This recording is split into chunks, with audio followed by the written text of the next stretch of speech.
further ado, I would like to introduce Lourdes Valenzuela Allende, who's the Communication Director at Agua Tuya and the Latin America Coordinator of the SuSanA chapter.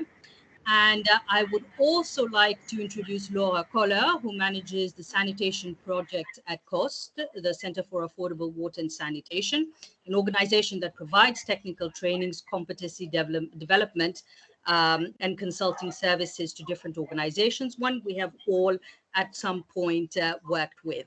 So they're part of the planning committee, and I would like to have them on board to go ahead and welcome everyone. Lourdes, to you. Hi, good morning, everyone, or good afternoon. It is my pleasure to welcome to all to our 31 first SuSanA meeting, and I'm delighted to participate from the SuSanA meeting for the third consecutive year as coordinator for the Latin American chapter. Nevertheless, as member of SuSanA, this is my 12th SuSanA meeting, so please let me know in the chat box how many years have you been in the SuSanA meetings. I am grateful to have had the opportunity to meet most of the people of you personally, but being able to exchange and learn from your knowledge and experience is priceless for me. This week, we will have sessions with great speakers from globally recognized organizations. These 3 years of promoting knowledge and regional exchange on sanitation issues in Latin America have shown me the importance of knowledge exchange. Knowledge comes from learning and wisdom comes from experience. I will give up everything I know for half of what I don't know, especially because knowledge improves the quality of life for people in my region and in the world. So let's take advantage and this week of exchanges and learning. Welcome, everyone. Thank you very much, Lourdes. Laura, over to you. So this morning I actually wasn't planning to present, but I'm actually very happy to hear that I am going to be welcoming and opening this session. I don't have as many words as Lourdes does this afternoon, but I do welcome everybody to this meeting. It was a pleasure to be part of the planning committee. And I do know that we have quite a few sessions that are going to be very interesting and exciting and interactive over the week. And I'm looking forward to seeing familiar faces and engaging with you, over the next week. So welcome, everybody. And again, we look forward to engaging with you over this next week. Excellent. Thank you very much, Laura. So we're going to have a small icebreaker, which is now currently... Please mute your microphones, please, and follow the link that has just been posted, Wissembly. Enter the password and answer the question. So yes, we are not here face to face, though that is one of the questions, to share beautiful smiles and knowledge, but we have 3 of them for you. Where are you joining from? A lot of you have already started putting that in the chat box. How many SuSanA meetings have you attended before? Can we beat Laura's, or is it Lourdes's record? And what do you miss most about face-to-face conferences?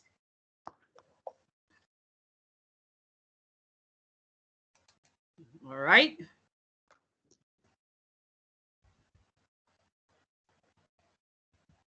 How did we do that?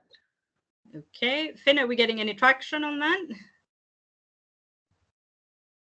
Yes, so the first answer was from Germany. Okay. I hope you can see the screen. Now Yes. Geneva, Netherlands, Switzerland is popping up. Also Berlin from Germany, the main capital. Oh, Australia is also there, and we just also had Delhi. Again, Switzerland. So far, Germany and Switzerland are leading. We have Portugal. Welcome to Portugal. Oh, and now it's popping up. Somebody's traveling. Then we have someone from the south, from Vermont, Frankfurt, Burlington, and now it's really popping up. It's hard to read all the locations. That's right. Yes, I think, yes, good. Our big global village. I'm seeing someone has put home office. That's valid. Also, Kenya is on board. We have probably United States. I think if you put two words separately, it got split up. Africa, probably that's South Africa. Lebanon, nice. That's what I really like about SuSanA. It's always nice to see all these people coming from different places and joining the meetings. And yeah, it's great. Excellent. All right. Second question. How many SuSanA meetings have you attended before? I saw that it's going to be very difficult to beat Anna's record, which is his 28th meetings. Okay. And this we is have my first time. Woohoo. Okay, that number is going down. Good. We have 8%, 7% that have been around since the early beginnings. Okay, higher, 19%. Right. So I'm saying that we are having a majority on the first timers. That's excellent. So probably in direct relation with the working from home format as well, allowing everybody to join. All right. Excellent. And let's just go to the third question. What do you miss most about face-to-face conferences? So this is going to be interesting. Might be again that if you have two or more words separately, that it will be just divided throughout the screen. I'm sorry for that. No, that's all right, then.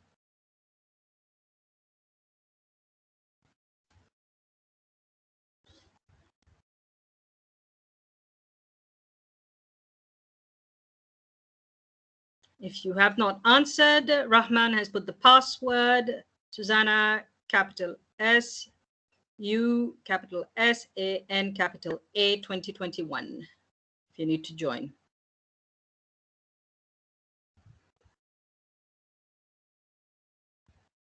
But on the other hand, no answer is also an answer. As we have seen that many of you are here for the first time, maybe you don't miss anything about face-to-face conferences and really enjoy the online format of it. Yes. A lot are saying nothing. I've They don't miss anything about face-to-face conference. I think you have to close the voting so that we can see the answer. Yeah. All right. Thanks a lot. It was interesting to see that. Okay, there we go. Much better. So face laughing, beer, carbon, facials, apéro, chatting and joking, coffee breaks.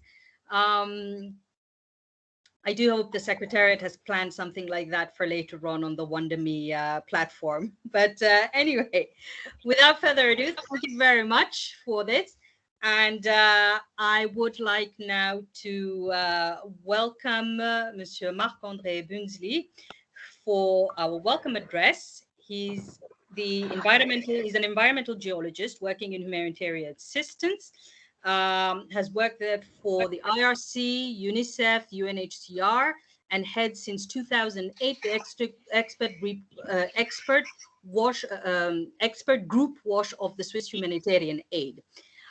His expertise is in water resources management and applied remote sensing, but his passion also covers the whole range of humanitarian WASH, from protection issues to ecosystem rehabilitation. As a French speaker, he pretends working for the finest trade branch called Eau de Toilette. So, Marc, just to let you know that this came directly in your bio. Over to you, Mr. Bünzli.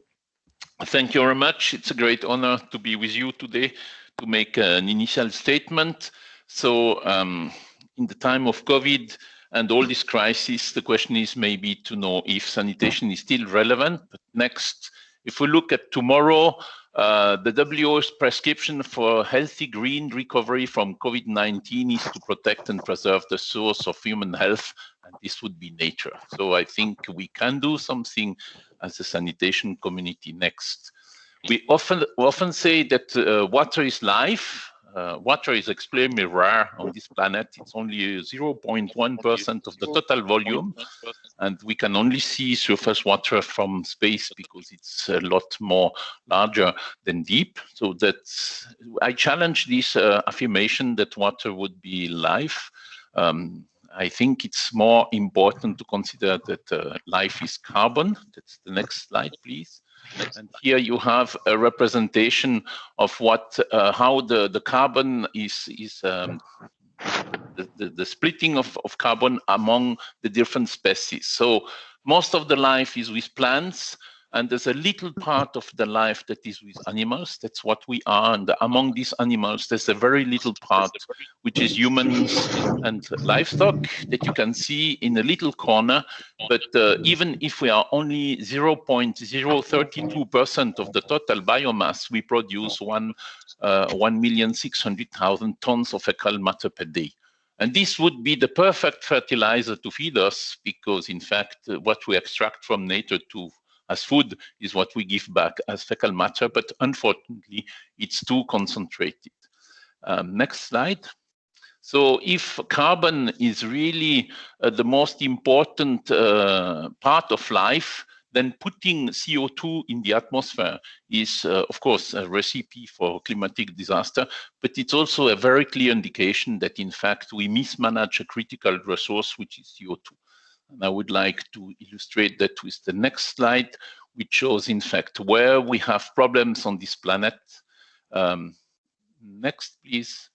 And one of the greatest problem on the planet is the degradation of soils. And that's what you can see here. This degradation of soil is an indication how badly the global ecosystem is working. It's going to be extremely difficult to get out of a COVID crisis and to have a healthy green future if we don't take care about the soil, which is the most important ecological organ on this planet. So why do I mention all of that at the beginning of sanitation meeting with all experts, and you all know a lot about sanitation? Next slide. It's to show that in my book, in fact, if we look at the sanitation value chain, we're going to spend a lot of time to speak about containment, emptying, transport, and treatment, but we may not give the sufficient focus on the reuse, on the disposal. In fact, sanitation is an extremely important activity we can have to bring back the organic matter to the soil to heal it. And this gives us a new perspective on sanitation, away from trying to get people better health, or it's really the rehabilitation of the global ecosystem. And to try to convince you a little bit more, I would like that you have a look at the next slide, which is an image of an ideal ecosystem which would have good ecological functions, hedges, taking care of reducing evaporation, introducing organic matter in the soil, reducing floods, giving the possibility to the soil to reduce the quantity of water needed to produce some food. So that's, I think, a new vision of how sanitation could be. So there's a lot of things to discuss today, so we can go directly to the conclusion. And I will start mentioning one sentence from Mr. Tusk, who is the chairman of the high-level panel on water and peace. He said very nicely, the only alternative to water is water. I will paraphrase him and say that the only alternative to soil is soil. And I believe the SuSanA community is best placed to heal the most sick earth organ, its soil, by closing the water cycle and the carbon cycle through full recycling of nutriment and energy. So I guess that's what we are going to discuss this week, and we can be proud that we are part of the solution. Thank you for your attention.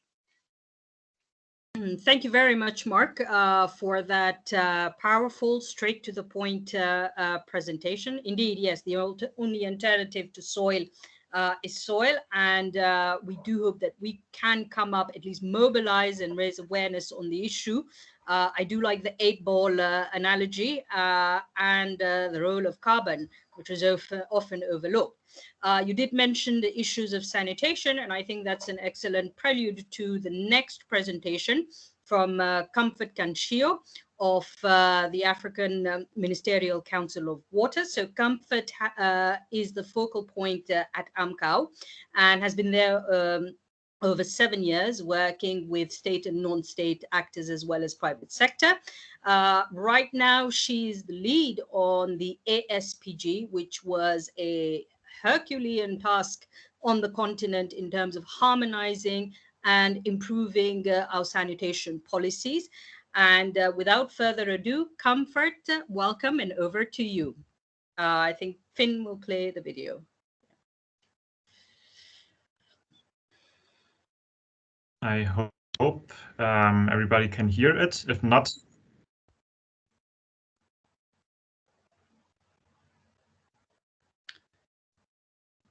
no, we can't hear it. We can't hear it. okay, then I'll have to reshare.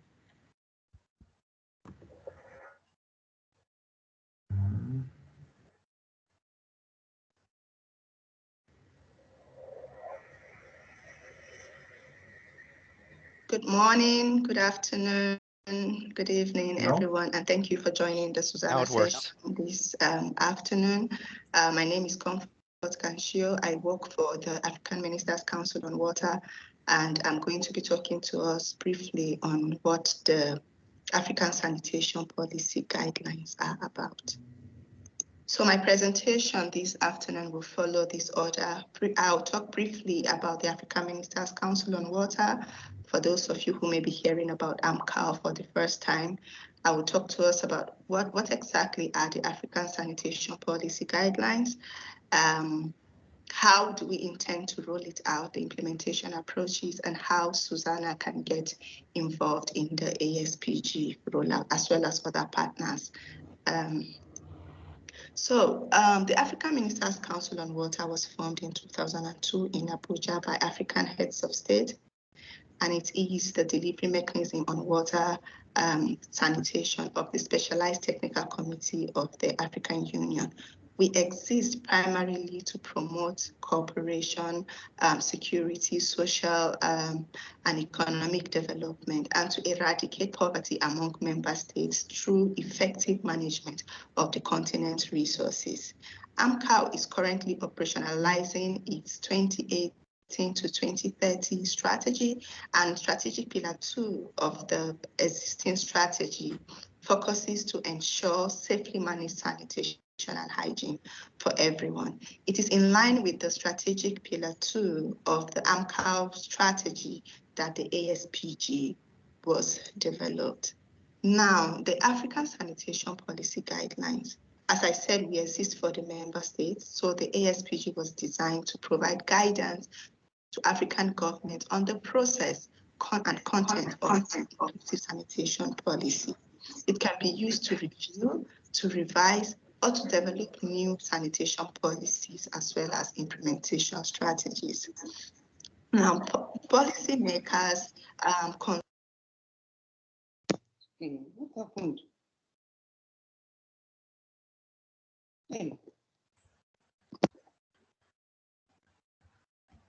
Finn, may you turn on your microphone again? I unfortunately turned it off by mistake.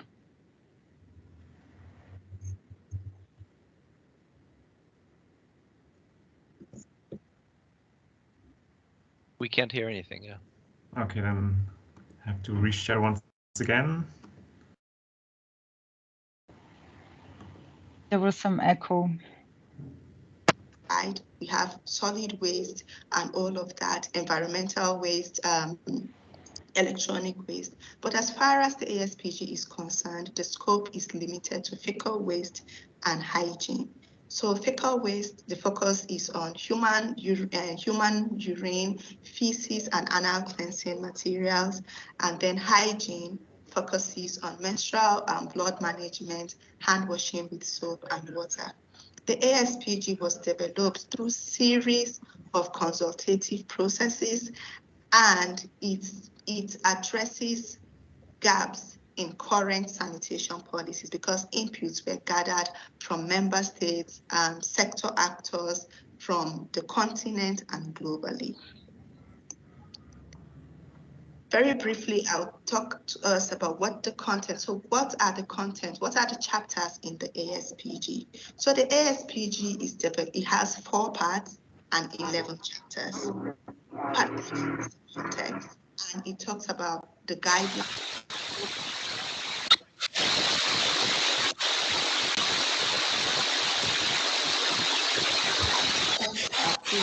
Their policies and even the structures in countries are different. So the part 2 of the ASPG contains decision-making tool that can inform countries as to what step they are at in their sanitation policy and how they can proceed from there to revise or develop their sanitation policies. Now we have part 3, which is like the meat.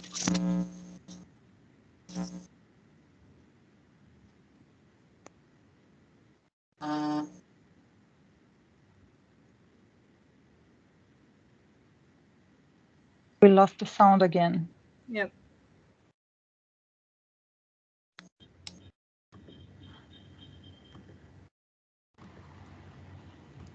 Maybe we can use the gap that if there's some mics on, could you put them off?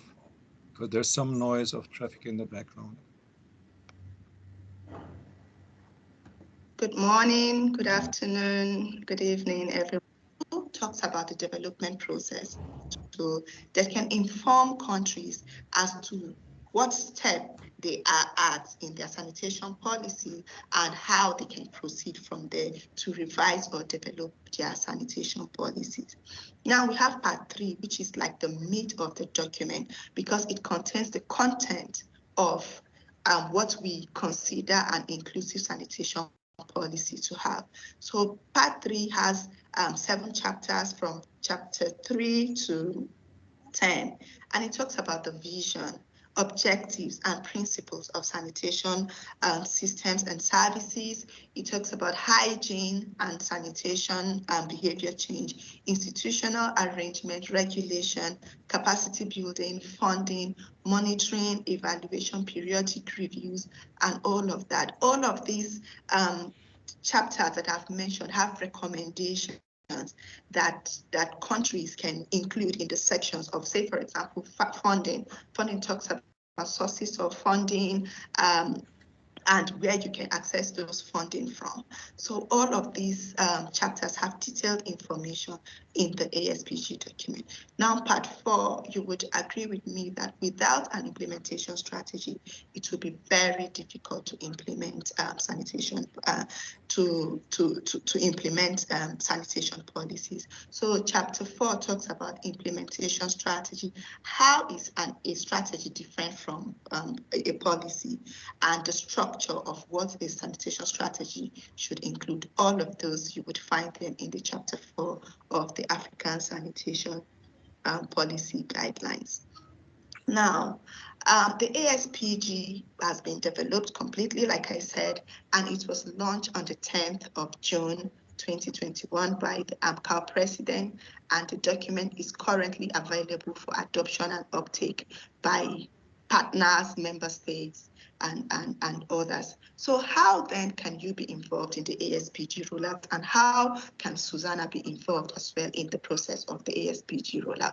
First of all, to begin to talk about the uptake of the ASPG, AMCOW has established what we call a demand management system.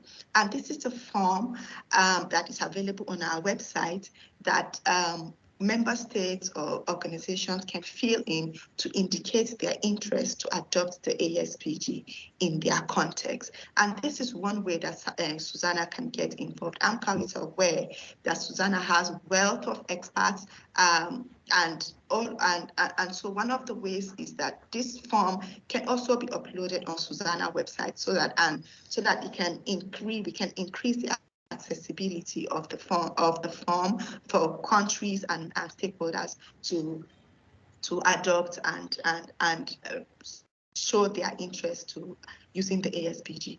AMCOW has also gone a step further to establish what we call policy engagement and coordination platform. Now, this platform brings together sanitation experts and organizations working in different countries across Africa that are interested in implementing the ASPG in the countries where they are present. So the idea is that because we have quite a number of organizations indicating interest to adopting the ASPG, this platform brings together everyone so that we ensure that the approach to implementing the ASPG in different countries is coordinated and unified. And the platform will also be like a learning and sharing platform so that new organizations, new membership into the platform can understand what existing members are doing and leverage the support to begin to implement the ASPG in the countries where they work. We have also developed what we call the policy assessment framework. And all of this, what I'm mentioning is how SuSanA can be involved as well as other organizations to use the ASPG. So the policy assessment framework contains guidelines, so process and content that are prescribed in the ASPG. And this will be mirrored against existing sanitation policies in country to assess the sanitation policy and identify gaps that the ASPG is prescribing that is not in that sanitation policy, so that we understand clearly how the upgrade of that sanitation policy or how the revision of that sanitation policy will be systematically carried out to ensure it is aligned 100% with what the ASPG prescribes. We are planning also to create awareness at different platforms, and SuSanA can leverage this as well. At different platforms, for example, the Stockholm World Water Week that is coming up, the ASPG will be presented there. We have the sanitation champion, sanitation and hygiene champion, the First Lady of Sierra Leone. One of her action plan is also to help publicize the ASPG and to generate momentum towards its adoption across member states. And like I said earlier, we are really looking forward to working with SuSanA, particularly as technical backstopping experts, because we understand the wealth of experts you have. And during the ASPG development in country, we will need technical experts, say, for example, around capacity, regulation, sanitation service levels. All of those experts, we would need them to support countries to develop different sections of their sanitation policies. And that is one of the ways we would really want to leverage SuSanA's support. Thank you very much for your attention. Thank you very much, Comfort, and for giving us a quick overview and a summary of the ASPG, which is a massive document. And the efforts that we've been going through that as well include civil society organizations getting ready to mobilize around advocating for ASPG at a country level. So you'll be hearing soon about that and how it would be plugged in to the SuSanA platform. Next, I would like to introduce Dr. Annika Nordin, Associate Professor at the Swedish University of Agricultural Sciences, specializes on research on technologies for sanitization of sewage and organic wastes, with the aim to close the loop of plant nutrients and other resources. So really in line, in the same vein of what has been presented so far. And without further ado, Dr. Annika, over to you. Thank you so much for that introduction. It's an honor to be part of this opening plenary for SuSanA. I will talk about how to manage the microbial hazards of sanitation systems. And to prevent disease transmission, it's one of the core objectives of sanitation and has been so since ancient times. It is very great, though, that the Sustainable Development Goal number 6 on water and sanitation recognizes also the safe management of excreta and not merely the provision of toilet facilities. The SDG 6 to also promote an increased resource recovery from human excreta, and for having a formal and accepted reuse. I think it's very essential to have pathogen inactivation, since sewage inherently has the risk of high concentration of pathogens. whereas the new host may only need to be reached by a very few number of microbes to get infected. Next slide, please. If we look at pathogens that we need to target with sanitizing treatment, the list can be quite comprehensive. And the idea is not that we should go into details with this, but a wide range of pathogens has been detected and being related to fecal-oral transmission. And it's rarely that pathogens are subtracted or taken away from this list. And we more or less, we know what to deal with. We have a quite good idea about the pathogens that we risk to transmit if the sanitation systems is large enough. However, we also know quite a lot about the treatment effects. And even if we have a lot of organisms, they still belong to these 4 groups: bacteria, viruses, protozoa, and intestinal worms. So we can have a fair idea on how they will behave, even if we have to update this list, because it's coming in new pathogens that we add on to this list. Please, thank you.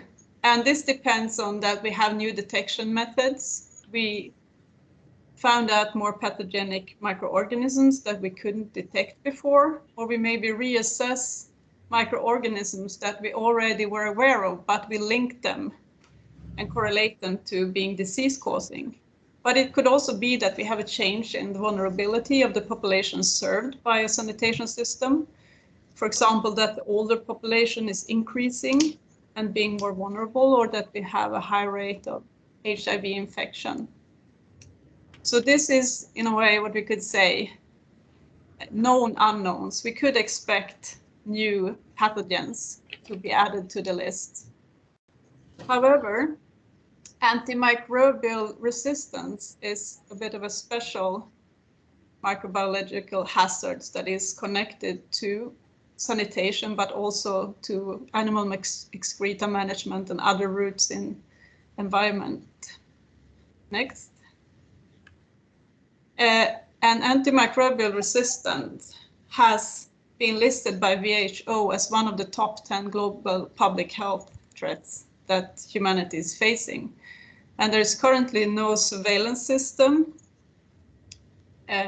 estimating, but there are some ideas that approximately 500 to 700 people dies each year from infection with antimicrobial resistant pathogens, but also that if we continue with this development, that this number could increase to 10 million per year in 2050. Next slide, please. So even if all pathogen groups could develop resistance toward drugs, bacteria holds a very special position since they can transfer antibiotic resistance in between species, so having horizontal gene transfer. So this means that pathogenic bacteria could transfer resistance to enteric bacteria in the gut and vice versa. And also if they're entering the environment, maybe in a treatment plant, but also in the natural environment, they could exchange resistance with environmental bacteria. And this may be one of the reasons why the resistance is developing fast in bacteria and why we have multi-drug resistance in bacteria. What puts a special focus on antimicrobial resistance in relation to sanitation is that if you look at this acronym, ESCAPE to the right, it lists multi-resistant clinical important bacteria that are responsible for several of these deaths due to antimicrobial resistant infections. You can see that many of them are part of the species that is the normal gut flora. So there is a potential to carry, a high potential to carry antimicrobial resistant bacteria.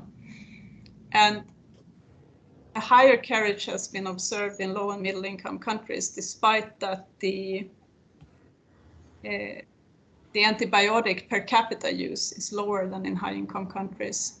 And it's very likely that the antimicrobial resistance to fecal oral transmission follows the transmission of other wash-related diseases. There is a lot of research ongoing. However, a lot of things are unclear, and we get a lot of new information, but sometimes contradicting and difficult to analyze. So there is question marks whether there are propagation of resistance in the wastewater treatment plant, because it's based on biological activity, and you add on environmental bacteria, enteric bacteria, and pathogenic bacteria. But the results are not conclusive. And also the fate in basic sanitation systems has not been that much explored. And there is currently a lack of guidance on what would be acceptable levels to let out to the environment of resistant bacteria or resistant genes or antibiotic resistance, antibiotic residuals. So this adds some complexity to sanitation. And what does it mean then for sanitation?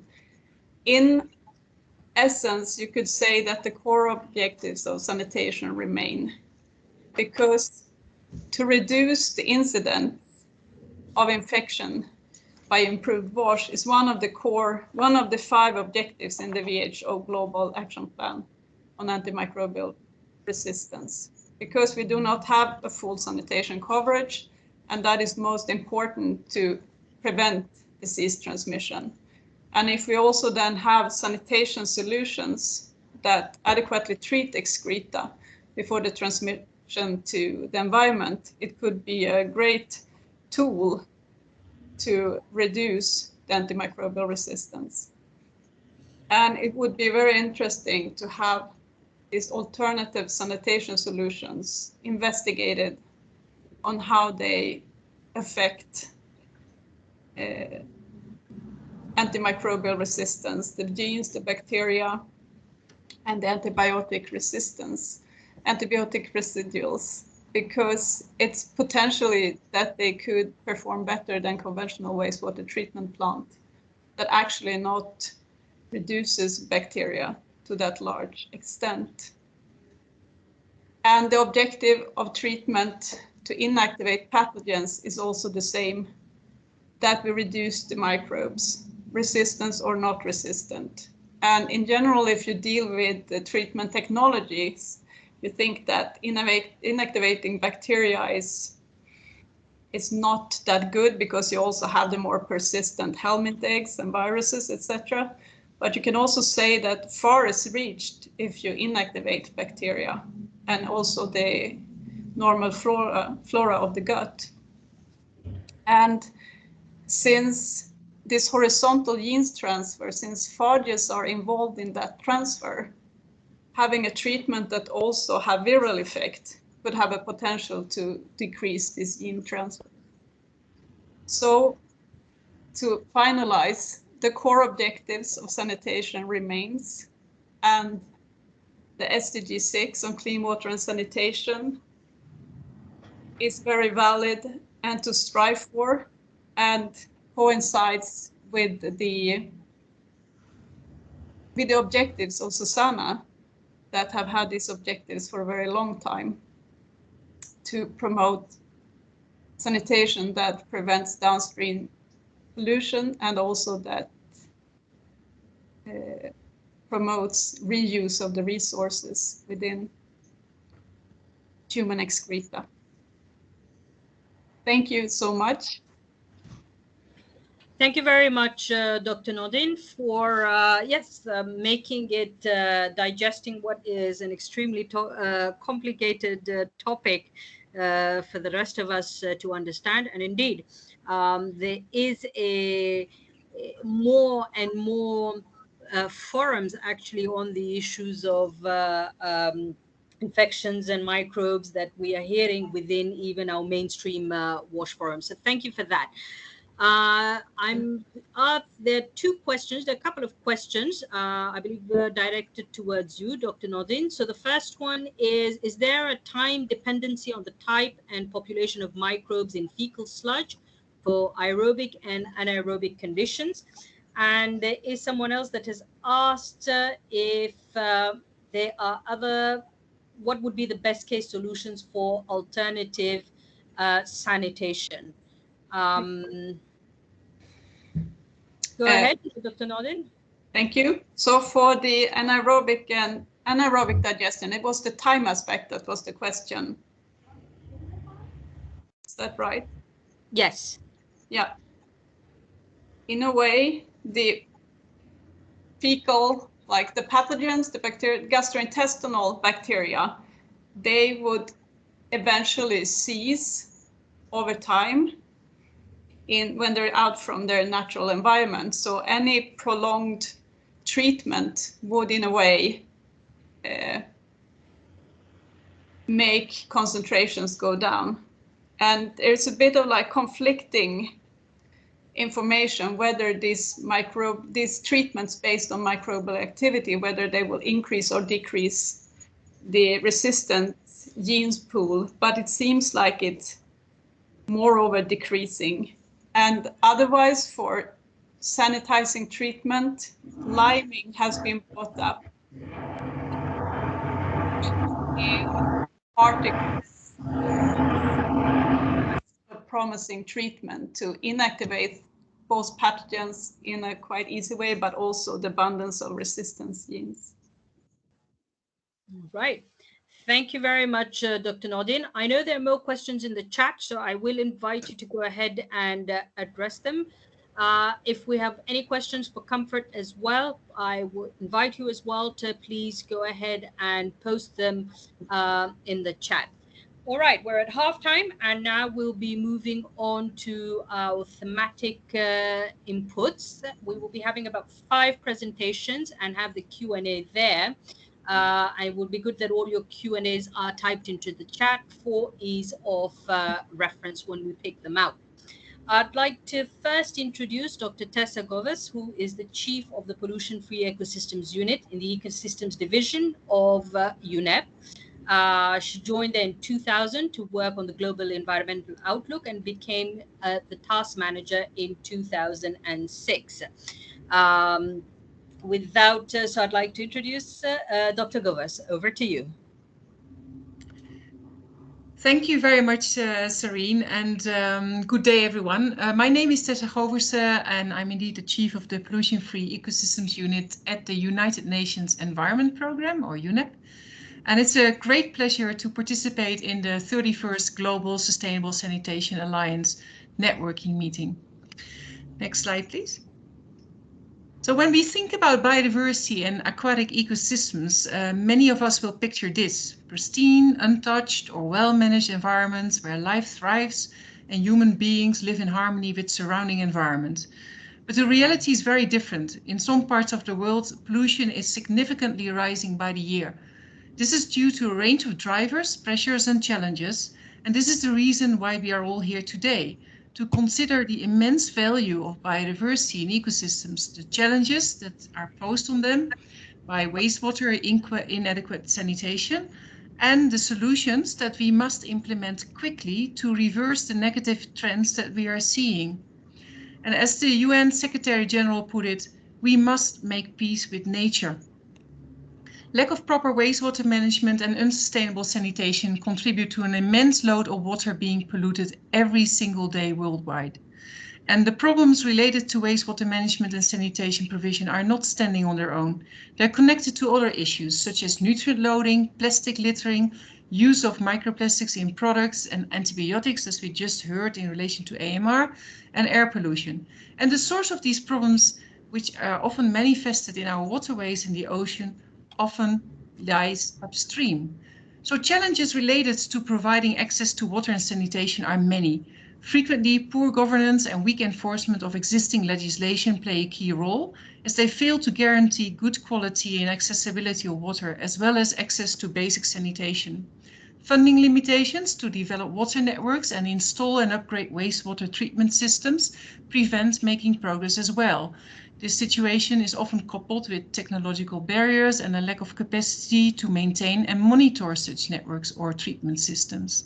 And there is also a persistence in limited understanding of the challenges related to water and sanitation among both the public and decision makers.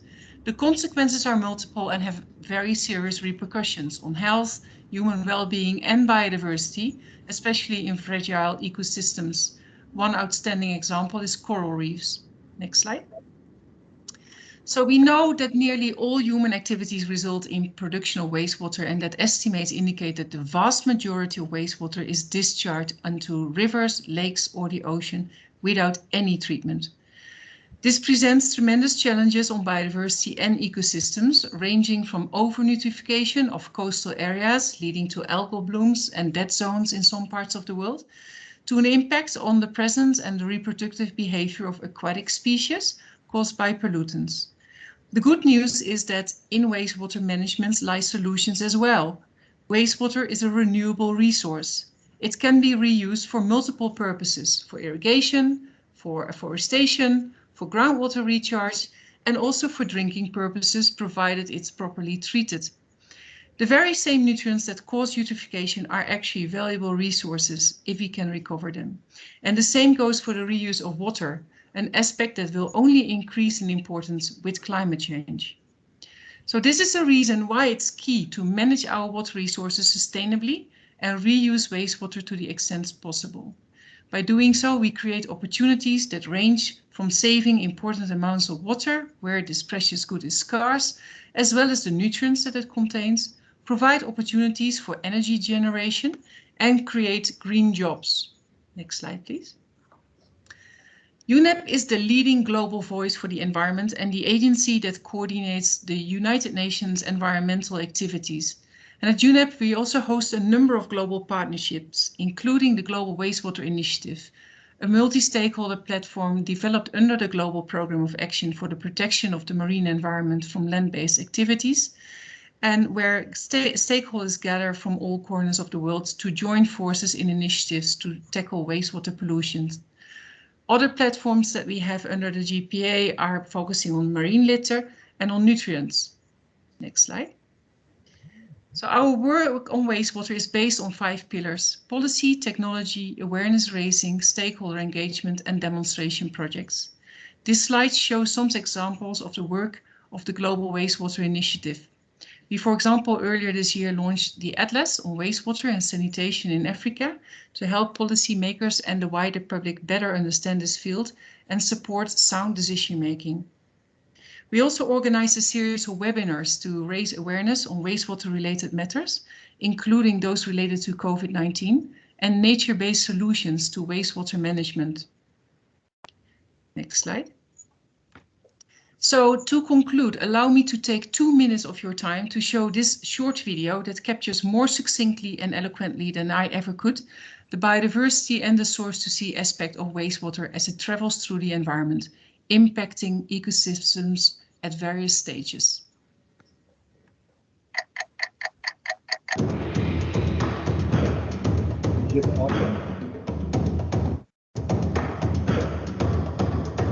I'm standing at the headwaters of a river here in Central America. There are hundreds of rivers like this all over the world. This water will travel almost 300 kilometers as it passes through towns, factories, farms, and several small cities before it reaches the Atlantic Ocean. Thousands of years ago, this river was simply a watercourse transporting inland rainfall to the sea, picking up a minimal amount of soil and minerals along the way. But now, since human settlement in the area, this river carries so much more: sewage and wastewater, litter, fertilizer, and a variety of other pollutants that not only affect the health of this river, but ultimately the health of the ocean and us. When this river passes through an agricultural area, it picks up excess fertilizer that's been applied to these crops and washed away by the rain. Much of the runoff ends up in the ocean, where it continues to act like fertilizer, stimulating algae growth. These harmful algal blooms, in turn, deplete the surrounding waters of oxygen, creating dead zones where entire marine ecosystems can die off. As the river passes through a developed area like this, it picks up wastewater and trash. Nearly all human activity creates wastewater, like sewage, storm runoff, discharge from power plants and factories, and more. If properly managed, wastewater can actually be an asset, but it also contains all those chemicals we put down our drains and toilets, including cosmetics and pharmaceuticals that can wreak havoc on the health of marine animals, disrupting their reproductive systems, causing birth defects, and more. And once those chemicals are in the food chain, they could ultimately affect our health. By the time the river's ended its long run to the ocean, it's picked up a toxic mix of chemicals and debris. One category of litter, plastics, is a particular problem. Every year, at least 8 million tons end up in the ocean, where it affects hundreds of different species through entanglement or ingestion. Once plastic gets into the waste stream, it breaks down into smaller pieces, which makes the problem worse. But it doesn't completely degrade, so unless we take immediate action, plastic is a problem that will continue to grow and affect future generations. One part of the ocean that's particularly sensitive to all this land-based pollution is coral reefs. Many marine species are born here, and much of the food web begins here. If we kill the reefs, people in many coastal communities will see their livelihoods disappear and find themselves more vulnerable to extreme weather and food insecurity. Improving ocean health might seem like an overwhelming task, but we can all do something. For starters, you can stop using single-use plastic items and dispose of medications properly. You can urge politicians to enact policies that help protect our water bodies, such as creating more marine protected areas, investing in better wastewater management, and improving practices in sectors such as agriculture. No matter how far inland we live, our choices have an impact on the ocean. In the end, every community is an ocean community. And with that, thanks again for the opportunity to speak at the opening of this important meeting. And I hope that SuSanA will trigger the much needed action on the ground to protect the environment and ecosystems, the biodiversity upon which our livelihoods depend, our health and our well-being. And with that, I return the floor back to you, Sareen. Thank you very much. Thank you very much, Dr. Goverse, for driving that ominous message home, but at the same time providing solutions which really are within our reach. I do hope that the call has been clear and that the SuSanA family can really focus on this particular issue. I'd like next to invite, Mr. Rubayat Khan from Bangladesh, a serial entrepreneur, passionate about taking better services to underserved population using top technology and data. He's currently the CEO of Jeeon, a social enterprise which runs a network of over 5,000 pharmacies that are provided that are upgraded to provide better care. And he's also the co-founder and director of AMCOW Social Enterprises, which has helped design award-winning models for improving health, agriculture, and poverty alleviation programs across Asia, Africa, and Central America.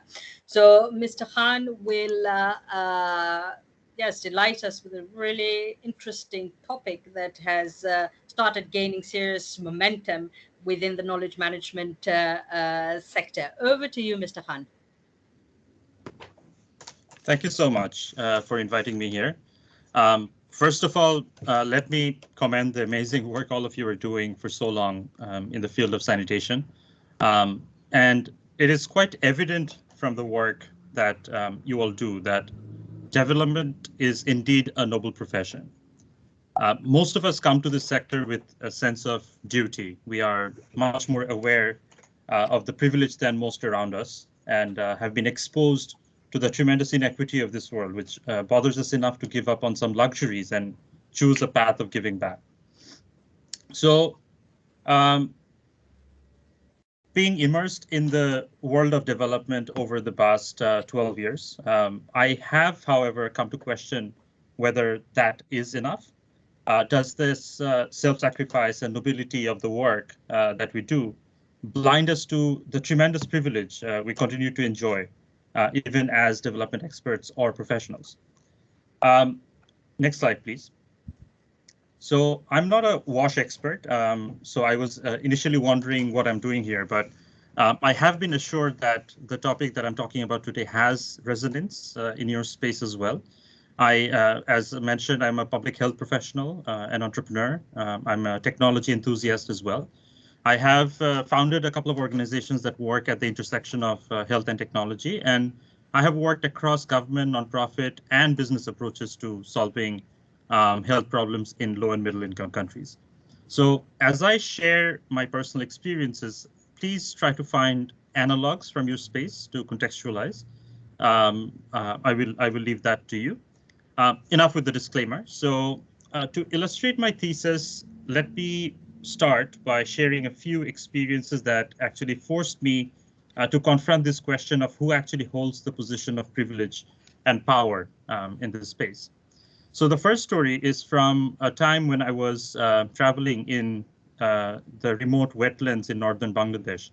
And I met this elderly woman who was homeless and had been selected for receiving a flood-resistant house.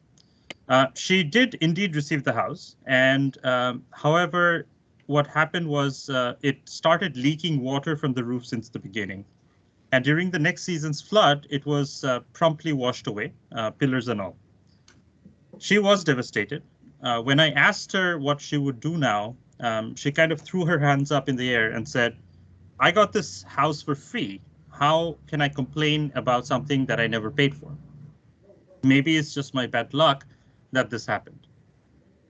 So the second story that I want to share, next slide, please, is from a few years ago when I was writing a $90 million project proposal with one of the top international NGOs. So in order to help write the proposal, they had flown in a development expert from Washington, D.C. When I asked her how we should approach it, she stated quite matter-of-factly, in fact, that her plan was to not leave that room without a proposal in her hand. And in fact, we, over the next couple of days as we worked, we did not speak to a single intended beneficiary of that project for designing this proposal. And we were indeed successful in getting out with the proposal in our hand from that air-conditioned boardroom. So what is common across both of these examples? Each of these actually represents a development project that reduces poor people to being passive recipients of support with no agency, no voice, no decision-making power. It is their lives, yet we make decisions on their behalf, implicitly or explicitly, assuming that they don't know what they need. Next slide, please. So in most development projects, we follow a similar trajectory, something like this. In the design phase, we hurry through a quick scoping exercise, mostly sitting on our air-conditioned desks to write up a proposal. Once in implementation, we are too tied to the original log frame we shared with the donors to be able to listen to the beneficiaries and make meaningful adaptations based on the context. God forbid, should the budget line items change too much and cause havoc to the donors' accounting systems. And at the end of the project, we're all too busy, all too happy actually, writing a hasty report to put on the donor shelves and shove any stories of failure under the rug as quickly as possible before anyone notices. So where is actually the main client, the beneficiaries of this of the project in all of this? Meanwhile, billions of dollars exchange hands, supports our lifestyles in gated expat communities and American clubs, travels to conferences all around the world, and we still get to bask in the glory of serving the poor. What a win-win. So contrast our space with businesses, especially those whose products serve the poor. Consider a mobile phone company or an FMCG company selling soaps or hair oil, or a private health clinic. We in the development sector seem to have this notion that businesses are built by exploiting consumers. However, if the phone company charged too much for talk time, or if the oil or soap that the FMCG company sells does not meet the specific tastes or preferences of the customer, or if the health provider is just grumpy and doesn't smile enough, they will face the wrath of the customers, and worse, they could go out of business. And the CEO of the company in question will probably be fired if he continuously fails to listen to his customers. In other words, they are accountable. When was the last time a development professional was fired for designing or implementing a project poorly, or because a beneficiary filed a complaint. Next slide, please. So, turned off by these experiences in traditional development practice for the past 6 years, I have been trying a more private approach, private sector approach to solving the rural healthcare challenges in my country. I saw it as one way to be on equal footing with my clients. After all, I would be forced to satisfy my customers in order to succeed. This means that I have had to spend a lot of time listening to my clients and handling complaints, changing my model several times based on customer feedback and sales results, or lack thereof, and being honest about my failures with investors. The terminology actually changed as well. I no longer call them my beneficiaries. They are my customers, and customers have power when beneficiaries don't. Most importantly, this experience has taught me humility. Even after all this time, I don't think I fully know what my customers need, and can't help but feel insecure that not knowing it better than my competitors may one day cost me my business. So what does this mean for the development sector? Next slide, please. Of course, we can't turn every development project into a business, but what we can do is to learn to listen better and be more accountable. We can use the new tools and techniques such as human-centered design to understand people's problems from their perspective and design solutions accordingly. We can test various solutions against each other at a small scale, gather feedback, and scale up those that generate results and satisfy clients, rather than blindly based on a predetermined action plan or the donor's idiosyncratic preferences. We can build in nominal payments or vouchers that give agency back to the clients so that it becomes immediately apparent when the products or services are not meeting their needs. I think there also needs to be changes on the donor side, because none of this can actually happen unless donors become more flexible and create disbursement structures that are based on results, make stage-gated payments, and invest in monitoring, evaluation, and learning systems that allows them to directly tune in to feedback from beneficiaries. For all this to happen, however, we must first recognize our privilege and embrace humility. Only then will we truly live up to the nobility of our profession. Thank you. Thank you very much, Rubayat, for that tell it like it is presentation that you've just given, and drawing from your personal experiences, a call to development practitioners. Yes, we must be held to account, and really thinking about who the beneficiaries are for these programs. So it would be great to hear more. Please, if you do have questions for our speakers, do go ahead and post them in your chat. And now I would like to introduce Sue Coates. Welcome, Sue. Warm welcome, Sue, Deputy Executive Director of the Sanitation Hygiene Fund, previously with the WSSCC, and prior to that had worked for UNICEF.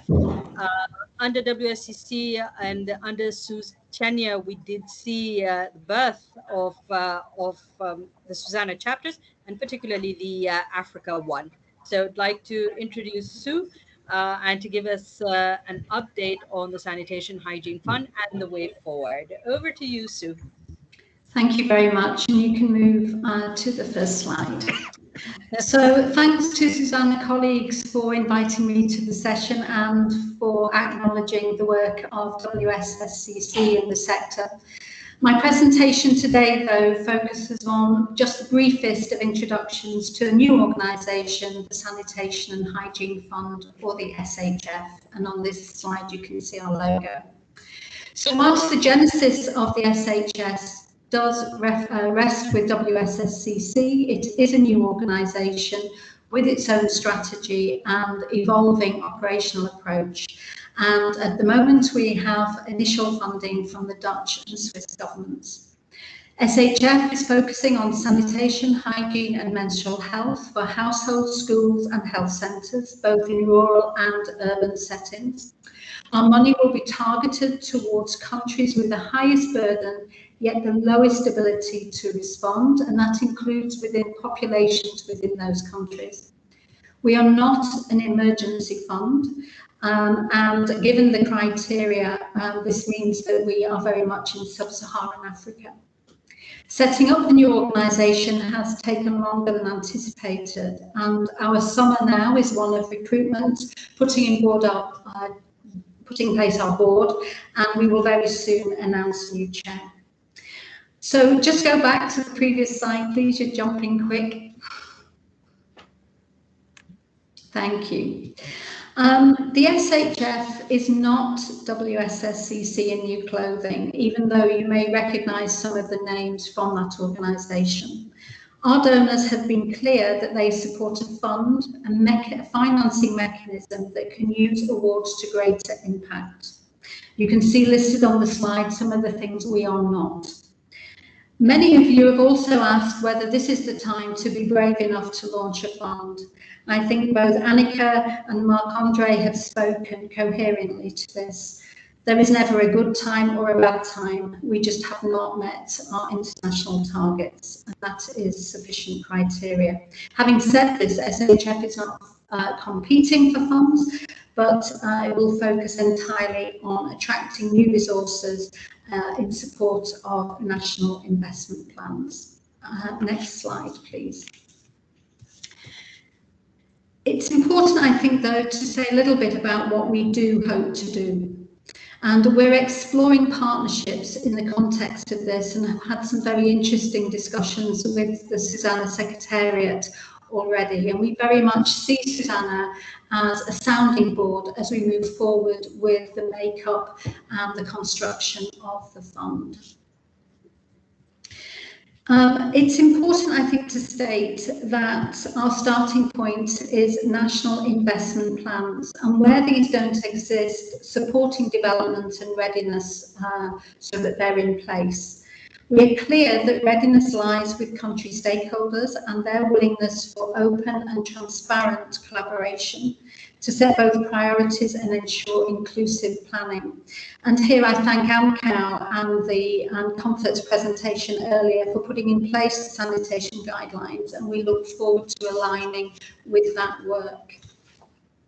Readiness is context specific, but will describe need and the preconditions which will increase the likelihood of short and longer term success. Readiness is also about getting a planned for place into place where international investors have sufficient confidence in the country's track record, its laws, its regulations and stability to open up the type of potential markets that we're seeing with the examples coming through the Toilet Board Coalition and the work of their partners. So this is very much about scoping the sanitation economy. Back in Geneva, it will be our job in the fund to help generate practical solutions to attract financing for those investment plans. This can be through financial innovation and capital flow through the range of possibilities, including public, private, and bank financing. So we are very much building on the work of others. We're not inventing anything new at all. And here we will be focusing our attention on the coming months, including alignment with other initiatives, not for the sake of it, but where we can see pragmatic traction. Our investment recommendations will go to a board, and this will include their appetite for risk. It will be based on a suite of policies covering country eligibility, funding, allocation, and fragility. And all decisions will be underpinned by an independent review. Above all, the Sanitation and Hygiene Fund adheres to the SWA building blocks and collaborative behaviours, of which I'm sure many of you are familiar. We're really concerned about including customer accountability. And here I go back to Rubayat's last presentation about raising issues of power, agency and decision making. This is very much at the heart of our strategy, but of course is harder to put into practice in country situations. In conclusion then, as governments, development partners and civil society work to facilitate the delivery of social outcomes through its in-country finance and legal platforms, we have one major question. Can those plans, the innovation, the investment, affect the population and not just one village or district? Are those left behind, still left behind, or are they being brought forward into the priorities? And will it lead to the opening of opportunities to others to follow at a more larger and sustainable scale? The SHF is but one part of this bigger jigsaw. We will first make awards into 2022. We've been asked on numerous occasions when this is happening. But I would just like to end by saying that it really is important with a new organisation to get everything in place so that we don't make the mistakes of old, and that truly we can do what our donors are asking and what we believe future investors will ask, and that is our investments are catalytic and truly tuned in. Thank you.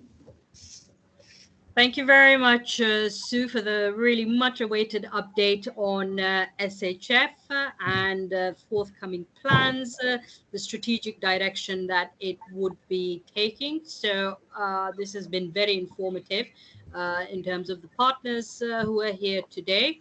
And we do hope that the collaboration between the SuSanA platform and SHF is something that we would be able to continue in the future. So thank you for that. Next, I'd like to introduce the SuSanA Secretariat, Finn and Shobana, to provide us some updates on SuSanA and the new thematic discussion series. So Finn, Shobana, over to you. Thanks a lot, Sareen. So today I have the honor to introduce you to the Sustainable Sanitation Alliance, especially for the one who are joining for the first time.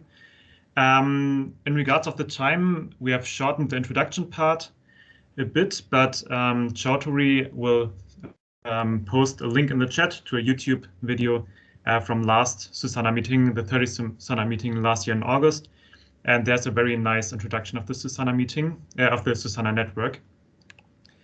But a short introduction I'll give you. And actually, I thought it's introduction from the Secretariat. So we are just showing the view of the Secretariat, but actually I heard Sareen saying the SuSanA family and also Sue codes mentioning SuSanA as a sounding board. So it's really nice to see that we are not that far off with our opinion of ourselves with our opinion of the network. So in general, SuSanA is an open, dynamic, and global network of today more than 13,800 individual members and more than 370 partner organizations. And all of us are working along the same vision for sustainable sanitation for all. It was founded in 2007 to prepare and align for the International Year of Sanitation in 2008. And one of the first actions in the network was to jointly define 5 sustainability criteria for sustainable sanitation, which is number 1, health and hygiene. Number 2 is environmental and natural resources. Number 3 is technology and operation. Number 4, finance and economics. And the 5th sustainability criteria is socio-cultural and institutional aspects. So these 5 criteria have to be met for sanitation to be sustainable. That's what we state as a network. And the second part here, very general, the goal of SuSanA is to contribute to the achievement of the SDGs by promoting sanitation systems based on principles of sustainability, which I just told you. In short, there are 4 roles of SuSanA that we are trying to fulfill. We're a coordination and discussion platform with the 31st SuSanA meeting. It's now the 31st time that we are having this meeting, and I think this is already a big event for coordination and also for discussion. I hope that many fruitful discussions will arise from this meeting. And also we have the forum, the SuSanA Discussion Forum, which is another great place for people to discuss and get coordinated on different projects. As we had heard from Sue, SuSanA is a sounding board by collaborating with other partners, other participants in the net wash sector. So we have a few joint publications, which we also use to contribute to the policy dialogue. So with including more than 13,800 members and more than 370 partner organizations, we are acting in one voice to also contribute to the policy dialogue on a global level. And last but not least, SuSanA is a working platform. We have 13 thematic working groups, as well as 4 regional chapters, which are the Indian chapter, the Latin American chapter, the West Asia and North Africa chapter, also called the WANA chapter, and the newest one that Sareen also just mentioned is the African chapter. Going now on to the what's new in SuSanA, as I just said before, you can follow the link that Chaudhary put in the chat to get a bigger introduction to SuSanA. Yeah, so the updates. We have to say goodbye and thank you to Franziska Volk. I think many of you know her. She had also already left the SuSanA Secretariat in February this year. She joined the Secretariat in late 2017, first as an intern and then as a consultant. And I think she did an amazing job. So she left now and is part of the GWOPA team, the Global Water Operators Partnership Alliance at UN Habitat, and we wish her all the best.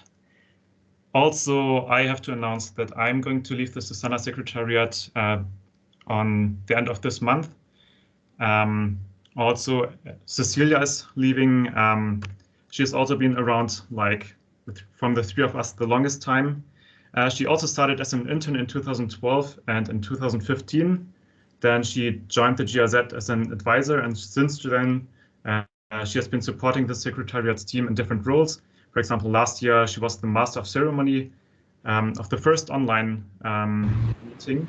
So this is the second time that we are having an online due to the recent development of the network. She decided that now is the time to say goodbye. You will also hear more about the changes that are going on after my presentation. And we can say hello and welcome to 2 kind of new faces. I think many of you have already seen and have been in contact with Shobana. She has over 7 years of experience in the wash sector with expertise in knowledge management, in capacity building, in FSM, in emergency and wash in schools. And she has a master's degree in environmental engineering from the TU Hamburg in Germany, and has worked in Germany, South Asia, and East Africa. And as I said before, she has been along with the SuSanA Secretariat for a long time now and attended quite a few meetings so far. Also, Maren is happy to join the GIZ and the SuSanA Secretariat. She joined in June. In 2009, she started her career monitoring decentralized wastewater treatment plants on remote islands in Indonesia and lost her here to sanitation. I think that's what happened to many of us, that we just fall into the trap, I would say, to sanitation and just got stuck. She has been working for more than 10 years for Border in Asia and in Germany. And as a political scientist by profession, she focused in her work on governance, advocacy, gender, communication, and networks. And besides her work with Border, she was an active member of the German WASH Network, the European Pact for Water, and is a co-founder of the Women in Water and Sanitation Network. And now, since she joined the GIZ, she is an advisor for sanitation to the BMZ and is looking forward to support SuSanA. Also, a small disclaimer, this week she will host a session on women's networks during the SuSanA meeting, and she warmly invites you all to join. It's going to take place tomorrow. in the German or Central European summertime evening. Also, what's new? Last year, maybe some of you remember, we reached the milestone of 25,000 posts in the forum, which is just a great, huge number. And that was last year in July that we actually reached it. And this time we have another milestone that we reached. You can see here on the date that on the 8th of July 2011, Christoph made the very first post in the SuSanA discussion forum, which means that now, like about 1 month ago, we had the 10th year anniversary of the forum. And I think I missed that part in the introduction of SuSanA. One of SuSanA's strengths is its member base with almost 14,000 members. And thank you to all of you for participating in the network meetings, for discussion in the forum, for just being active in the SuSanA. And without you, this 10th anniversary wouldn't have happened. So thank you to all of you. And also thank you to our forum moderators. They are doing a great job in keeping the forum clean, like no spam, asking people to contribute on discussions, reminding people that might have missed an answer. And without them, also the forum wouldn't be the same.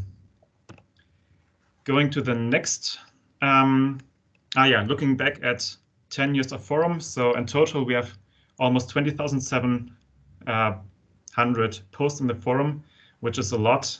The most active topics you can see here has more than 90 posts and replies to it. And also there are threads that have more than 100,000 views. And I think it's just amazing how big the SuSanA forum actually is. Then another announcement. We are now also on LinkedIn. This will be in addition to our social media network, our accounts on Facebook and on Twitter. And the content that we'll be posting there will be about our Forum Friday, news on the shit flow diagrams, new publications also on sanitation events. And we invite you all to like us on LinkedIn, join us, and enjoy the news that we are posting there. Also, as we did during the last meetings, there are some working group activities that we want to highlight. So working group 1 has a new fact sheet that is actually getting launched tomorrow during the working group 1 session. I also invite all of you to join them because I think it's pretty cool. Then the working group 3 has a new name and a new fact sheet. The name is now Climate Mitigation and Adaptation, including renewable energy, energy efficiency, and resilience. And with that, they wanted to broaden up the field and also include and make the focus more on climate mitigation and adaptation. The working group 7 is focusing on reopening of schools due to the COVID-19 pandemic. So there are still COVID waves going up and down, and many schools are getting closed and reopened and getting closed again. And the working group 7 is closely focusing on that. And also the working group 11 has a new fact sheet in progress that we are hopefully being able to present maybe before next year's meeting. Last but not least, there's a quite sensitive topic in general, I think. So every one of us sees images every day, whether it's in the newspaper, on social media, in the advertisement, in the TV. And some of us also work with images every day, for example, when doing publications, when designing things for social media. And the reinforcement of stereotypes in images creates a deep impact on how groups, races, cultures, religions, and genders are viewed. And that could lead to discrimination. And we think it's a very relevant topic. And therefore, we at the SuSanA Secretariat decided to have a structured discussion on this topic on the forum facilitated by experts. And one of the experts that are going to be part of this facilitation team is Janice, and she's going to give a short presentation of the experts. Hi, thank you, Finn.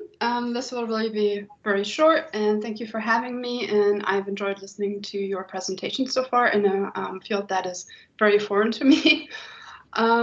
I would just like to quickly introduce the team who will lead the thematic discussions, which will be me and two of my colleagues with whom I've worked together before in a similar manner. And as you may be able to see from the background of our slide, we are all work in the arts. So the first part of the team is Yasmin Ali. Yasmin is an exhibition maker, and she's worked in different institutions in Germany, which include the City Museum in Düsseldorf and the Historical Museum in Frankfurt. Currently, she's a curator at the German Port Museum in Hamburg. It's a museum that is still in development, and there she is responsible for developing the exhibition and collection concept of the museum. The focus of her work and research lies on developing exhibitions and exhibition communication strategies that include a multiplicity of voices and foster diversity within the German cultural landscape. The next person I will be working with is SuSanA Vansing. She is a historian and freelance curator, and her research focus lies on body politics, the history of technology and science, as well as exhibition studies. So if she would have been here today, she would be much more familiar with the topics that you guys discussed. Her recent projects include the exhibition Racism, the Invention of Human Races at the German Hygiene Museum in Dresden, and Model DDR, Performative Memory as Curatorial Practice. She is currently part of the project Research and Collection at the Hochschule für Technik und Wirtschaft in Berlin, and she is the scientific director of the research project Objects from Colonial Collections in Austrian Federal Museums at the Technical Museum in Vienna. And I am a curator for contemporary art and a PhD candidate at Central St. Martin's in London. As a curator, I have worked in both the UK and in Germany. And most recently, I curated the exhibition Mapping the Collection at the Museum Ludwig, which was kind of a review of their collection from a post-colonial, feminist, and queer perspective. And before that, I was part of an exhibition that looked at a collection of contemporary Cuban art in Germany. And my research focus lies on art and politics, specifically in relation to the critique of capitalism and neoliberalism. Next slide, please. So just very shortly, our goals with the thematic discussions on SuSanA are first and foremost to create an environment that encourages discussion and questions on the topic of visual communication, and also to kind of lead the discussions in a way to foster an awareness and a sensitivity for discrimination and stereotyping based on race, gender, and ethnicity, as well as class and cultural backgrounds. And we want to avoid reinforcing inequality and unequal power structures through visual information and how we communicate this information, because the way we communicate also sets the tone for how we work together. And being mindful of the negative and harmful impact that not only words but also images can have, we want to use the discussions as a place to foster awareness and to raise awareness for these issues through the thematic discussions and exchanges.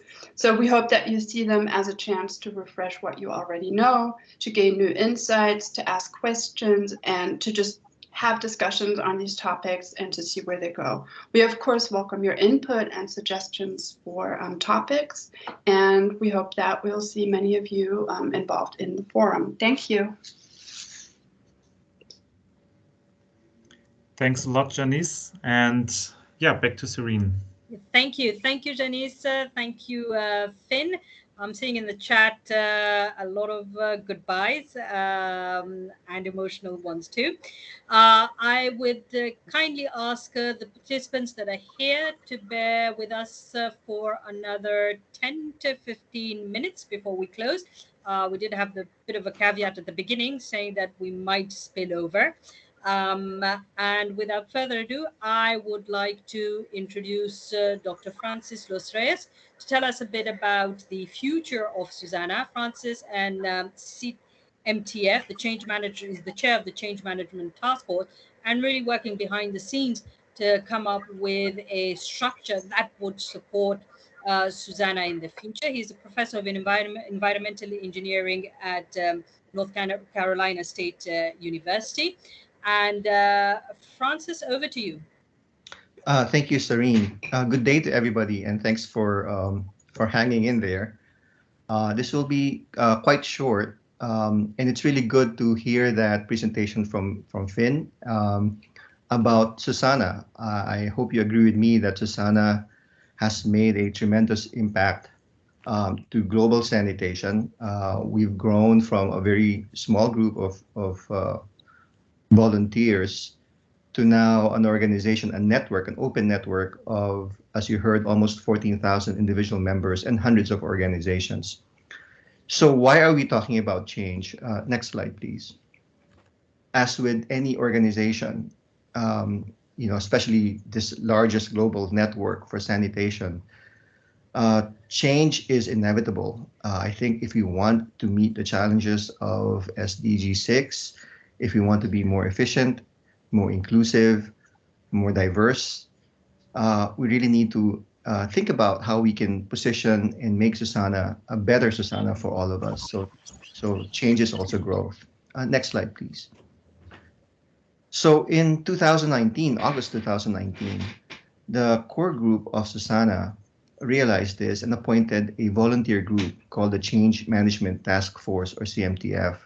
And the idea is that these are folks who will be volunteers, but represent different sectors and different regions, the different stakeholders of SuSanA. So you can see the makeup of the CMTF, and some of these names are familiar. You can see Shobana is there, and Madeline. But we have been meeting over the last 2 years and convening and consulting with different stakeholders and working also with consultants, and we appreciate the support of GIZ and AAVAG in this process. Next slide, please. The task, and these are lifted from the documents that were given to us, are to revisit SuSanA's informal structures. We are an open network, and our structures are quite informal, even though we have the Secretariat. And analyze more formalization and a change in governance, and put steps into practice. So the bottom line is, what is the best organizational structure for the SuSanA of tomorrow? And we're calling it SuSanA 2.0 for now, for lack of a better word, and that can change. And our mandate as CMTF is to propose a new organizational structure, one that would hopefully lead us into the future and make us better equipped to help meeting the challenge of SDG 6. This is an independent group, but it's a participatory process, so we want to include everybody here, and we have started that process already. An important question that we also want to address is, how do we get there? And we do have a timeline of getting from where we are now to this new form of governance or organizational structure. Next slide, please. One of the first things that we did as CMTF is to look at the vision statement and the purpose statement and reword them a little bit. And I'm not going to go through this, but I just wanted to put this up to make sure that we understand the vision and the purpose or mission of SuSanA. Next slide, please. So as you can imagine, change management is a huge task, and there are, it's complicated. There's many moving parts. And so with the help of a consultant, Consult, and again, with funding from AAVAG and GIZ, there were some broad decisions that were made in terms of options for membership, for governance and decision-making, whether it's going to be hosted or registered as a specific or individual organization, options for the operations and the Secretariat, and also an important portion of this is the resourcing framework. All of these were discussed, and we now have a concept note that we want to share with all of you who would like to give feedback on this. Next slide, please. This concept note is something that will be shared by the Secretariat I believe Cecilia will email it to those who sign up for the Friday session. And this is a slide that just basically shows how metamorphosis can happen. It's going to be something that hopefully will lead to a better SuSanA, and it may look painful, but together we can do this. So next slide. So please join us on Friday this week. We have a session at 2 p.m., 1400 hours CEST. And we have I think 1.5 hours, I believe, to discuss the concept note and get your feedback. And I wanted to share this image. And I am from the Philippines, and this is something we call bayanihan, which basically means that when somebody wants to move their house, the people in the community get together and they all help out and move the house. So it's working together as a community and being heroes to each other. That's the root word of bayanihan, is bayani meaning hero. And it's a concept that I think has many, many different equivalents in different cultures. But to us, change management is not just the CMTF, it's basically all of us. And if you can join us on Friday, we hope to have a really good discussion so we can make SuSanA a better SuSanA equipped for tomorrow. So thank you again, and I hope to see you all on Friday, August 20th. And if you do sign up, you will receive a copy of the concept note from the Secretariat. Please take a look at that concept note. It's quite a long document, but chapter 2 is the executive summary, if you will. So if you can at least look at that so we can have a fruitful discussion on Friday. Thank you very much, Francis, for that overview of what has been, yes, indeed, a complicated task, not an easy one. I would really like to thank you and the team, CMTF and COMO, for really doing this actually on a voluntary basis. So that does mean a lot, and we are confident that we would come up with something that is fit for purpose. All right, there were a number of questions that are all in the chat box. Tessa, I do know you have a question on how affordable is wastewater treatment. Rubayat, I know everybody was more or less in agreement for the poor by the poor. Sue, I know a lot of questions on funding, but also welcoming this presentation from SHF and the future plans. And from the Secretariat, big goodbyes to the teams. And I would like to finally introduce our elders, or should I say our mentors, Madeleine Forge, who is the Senior Project Manager at the Stockholm Environment Institute, and she's the Program Director for SuSanA. And Madeleine has worked extensively with program development, information and dissemination on the continent and beyond. And the head of the Secretariat, Dr. Anuraj Panesar, who's currently heading the sector program for sustainable sanitation at GIZ, and who has more than 25 years of professional experience in research and development projects, and who has really been a guiding light as well for us within the SuSanA platform. So Madeleine and Raj, welcome, and over to you. Thank you so much. Thank you for calling me Raj, which is my second Indian name. In India, it happens more often. In Europe, it happens less often. Good. Yes, maybe we can just go to the next slide already. And our task is to give you a sneak preview into the next week. And I think we'll be quite short because of the time. And then say a few words. And we said that we'll do it day by day. And I will start with saying that after this meeting, we'll have a discussion about SDG 6 monitoring and evaluation. We'll make a small effort on request of the German ministry to, in the next 8 weeks, to understand better how is it going, what are examples, what can be SuSanA's role here, and we invite you to, we would like to understand as well from the SuSanA members, what do they want to see, what is SuSanA's role. So that's later, just in half an hour or so. Okay, and tomorrow there'll be sanitation workers. It's an initiative really to look at those at the front, and it's a session which as well a group of organizations has come together: WaterAid, SNV, World Bank, ILO, and WHO, and there'll be plus feedbacks from India and from Africa from sanitation workers group. Let's call it like this. We'll have the working group 1 meeting. Finn was mentioning it. There's a new idea how to bring papers to the public in sort of blocks, papers to practice. That will be introduced and discussed, and there'll be sort of a working group 1 meeting with good news.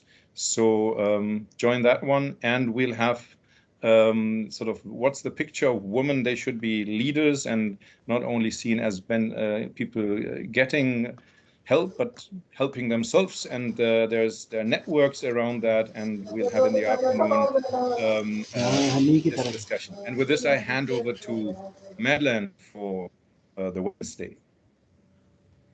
Yes, hello. So good to be here with all of you online from Sweden in Stockholm, where I'm usually the hostess of the SuSanA meetings. And I will guide you through what will happen on Wednesday. And I hope you have heard really all the good presentations from the beginning and know the importance of, you know, getting fecal sludge to the right place, to treatment or to reuse. And that must have been clear through the previous presentations. So Wednesday, we will have a whole day with Fecal Sludge Management Alliance. And the first one is exactly that, how to get the sludge to the treatment plant.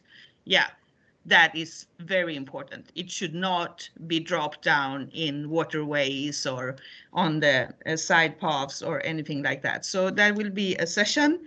And after that, we will get the highlights from the Fecal Sludge Management Conference number 6.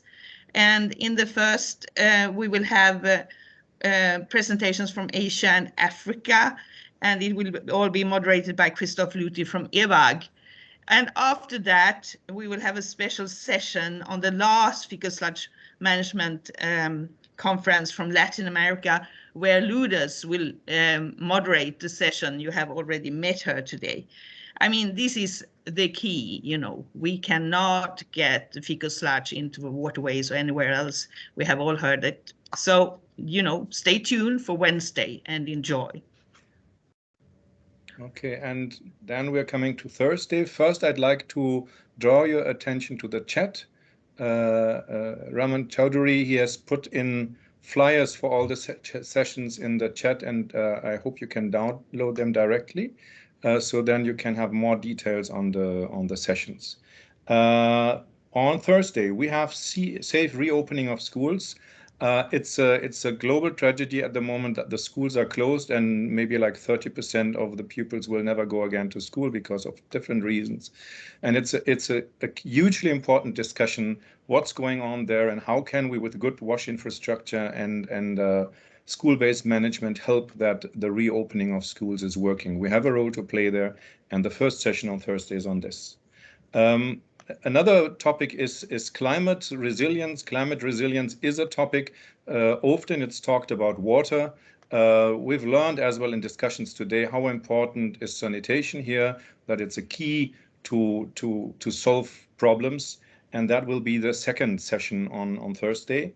And the last one on Thursday would be on behavior change for COVID response and social outcomes, which is sort of more closely even related to things like hand washing and reaction on COVID. And that will be our Thursday. And back to you, Madeleine. Yes, and now we'll introduce Friday, and I want you to pay a special attention here because we will start the day early at 9 and to 10:30, depending on the discussion. We will meet with entrepreneurs who are working on solution for taking urine recycling to a new level. And we will get examples from Guatemala, from Sweden and from France, and even from the entrepreneurs in their gardens, in their bathrooms. And we will have this dialogue around urine recycling, why, how, and how to make it easy. We know there are a lot of challenges with it. We really want to do it because we want the nutrients to end up for the plants and not in the waterways. So this is a very interesting session, but I ask you kindly to register because it has not been on the program before. So go back and make sure you're registered for this session. In the afternoon, as Francis have introduced to us, you are most welcome to join us on the feedback on the CMTF process. It is very important that we get your feedback. It will help us in the work forward. So we look forward to have a dialogue with you, members of SuSanA, on the CMTF process Friday afternoon. And then to finish, we will close this exciting week. And I hope that we see as many of you on Friday afternoon to say goodbye and see you next time, and know where is next time. This will be, of course, a challenge for us, but there will be some kind of meeting next August, I'm sure, for now. But how, we don't know. Anyhow, back to you, Arne. Well, I think it's just saying thank you to those who prepared this meeting in the team and on many places around who prepared the weekend. Let's look to a great weekend. With that, maybe back to Sareen. Thank you very much, Anna. Thank you very much, Madeleine. And on that note, thank you all. Thank you to the panelists and for those that joined us, that stayed on with us, for those wonderful and very insightful presentations. I think it's a good kickoff to the SuSanA week. Please do feel free to join the wonder.me. It's an interactive tool to network. I think the link has already been posted on the screen. Sorry, because I'm reading from a script right now. Please do feel free to go in there and touch base amongst yourselves and also get the discussion going on that. Thank you to all of you. Have an excellent week. Stay safe. Keep healthy, and see you in the course of the upcoming sessions. And as Madeleine mentioned, hopefully to next year. We don't know how, but definitely be seeing you there. Over. Thank you very much to all of you. Have an excellent week ahead. Thanks, everybody. Some more information on the program will be coming, and we'll meet in WonderMe.